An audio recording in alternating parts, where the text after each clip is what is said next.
नमस्कार।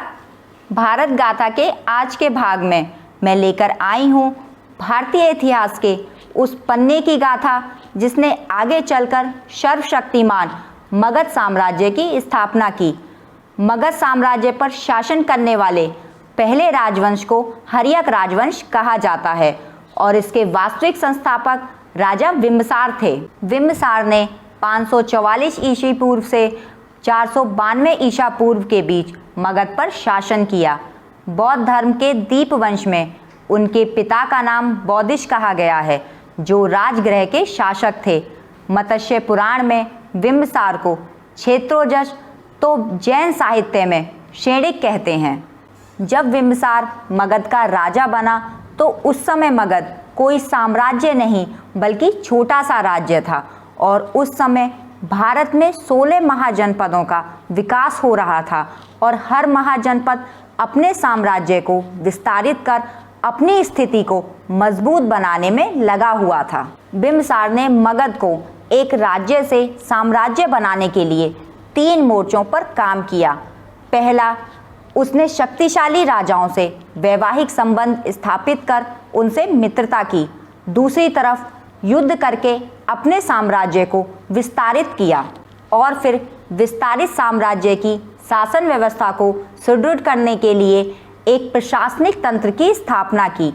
इतिहास में बिंबिसार को बौद्ध धर्म के प्रति अपनी निष्ठा और भगवान बुद्ध से अपने व्यक्तिगत संबंधों के लिए भी याद किया जाता है। वैवाहिक कूटनीति के अंतर्गत उसने लिच्छवी गणराज्य के शासक चेटक की पुत्री छलना के साथ विवाह कर लिया।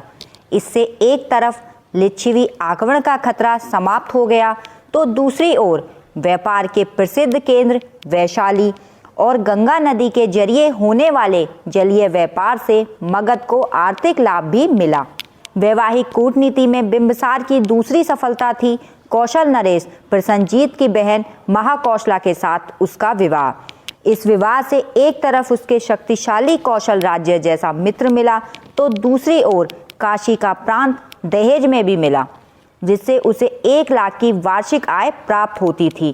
वैवाहिक कूटनीति में उसकी तीसरी सफलता थी कि उसने मद्र की राजकुमारी क्षेमा के साथ विवाह कर मद्र देश को भी अपना समर्थक बना लिया।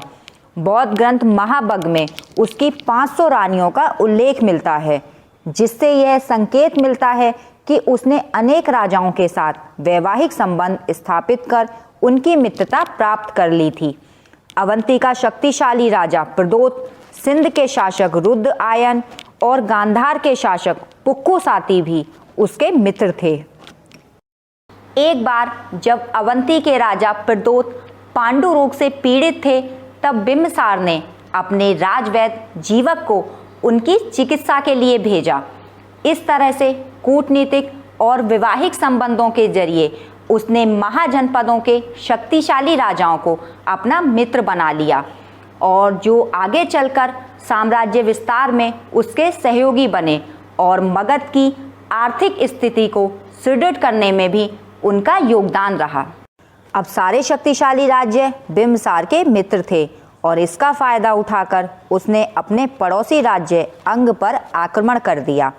वहां के शासक ब्रह्मदत्त ने पहले बिंदुसार के पिता को युद्ध में पराजित कर लिया था और मगध की राजधानी राजगृह पर अधिकार कर लिया था।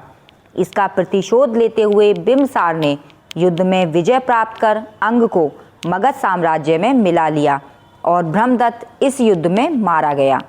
बिंबिसार ने अपने पुत्र अजातशत्रु को अंग का उपराजा या वायसराय नियुक्त किया। अंग पर मगध की विजय के साथ ही मगध साम्राज्यवाद का वह दौर शुरू हुआ जो अशोक द्वारा कलिंग युद्ध के पश्चात अपने हथियार रख देने के बाद ही समाप्त हुआ। अंग के मगध में विलय से मगध राज्य से साम्राज्य बन गया और बिंदुसार पूर्वी भारत का सर्वाधिक शक्तिशाली सम्राट बन गया। अब लगभग संपूर्ण वर्तमान बिहार मगध साम्राज्य के अधिकार में था। बुद्ध घोष के अनुसार बिंदुसार के साम्राज्य में 80,000 गांव थे तथा उसका विस्तार 900 मील तक था।